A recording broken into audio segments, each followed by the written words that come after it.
Hi guys, welcome back. So we've had a busy week up until this point. We have had 7 eggs and we've still got 5 to go. So I'll give a quick recap just for anybody who's just joined us. Palm Sunday, we had the donkey and the palm trees, Jesus' triumphant entry into Jerusalem. Monday, Jesus got angry and flipped the tables and the money in the temple. Tuesday, Jesus was teaching new things that upset the religious leaders of the day. Wednesday, one of the 12 special friends Jesus had went and betrayed him for 30 pieces of silver. The lamb reminds us that Jesus is the Lamb of God.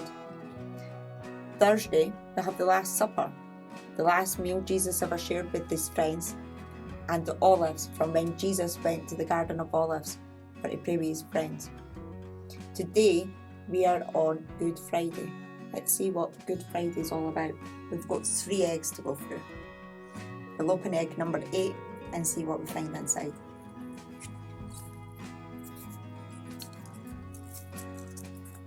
We have purple cloth and a thorny stick.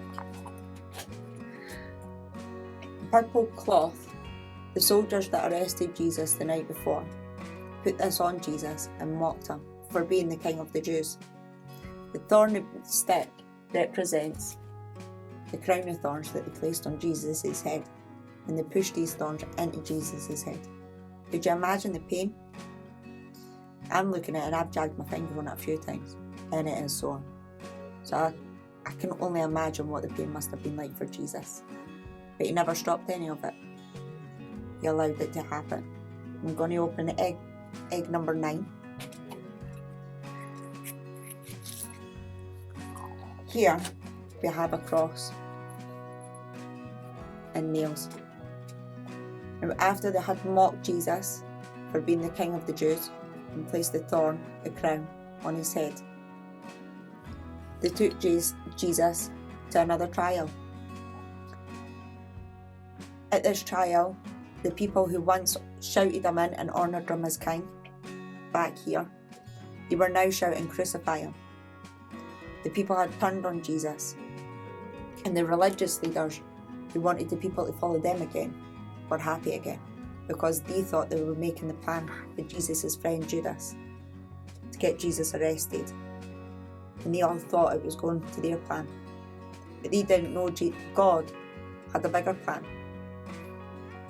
And Jesus has gone through all of these bad things for God's plan to come together. Now, when they had shouted, "Crucify Jesus," they beat up Jesus. They slagged him, they spat at him, and made him carry this big heavy cross up a huge big hill. And at the very top of the hill, they nailed Jesus to the cross, through his 2 hands and through his feet. Now, I don't know about you guys, but I know I wouldn't be able to handle that. But Jesus went through it all. And we'll open up egg 10 and see what that has. You have a stone, and you have some cloth and spices. Now these represent Jesus dying on the cross. Jesus took his final breath on the cross.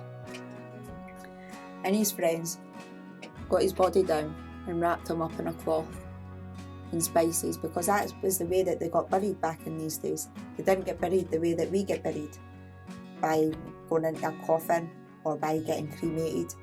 They were wrapped up in the cloth, and these spices were put inside, and then they were put into a big tomb that was cut out of a rock, almost like a cave.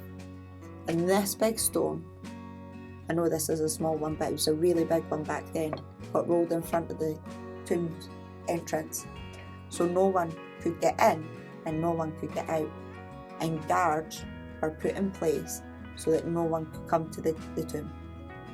Now, if you want to find out what happens tomorrow, come back. See you all later, guys. Bye.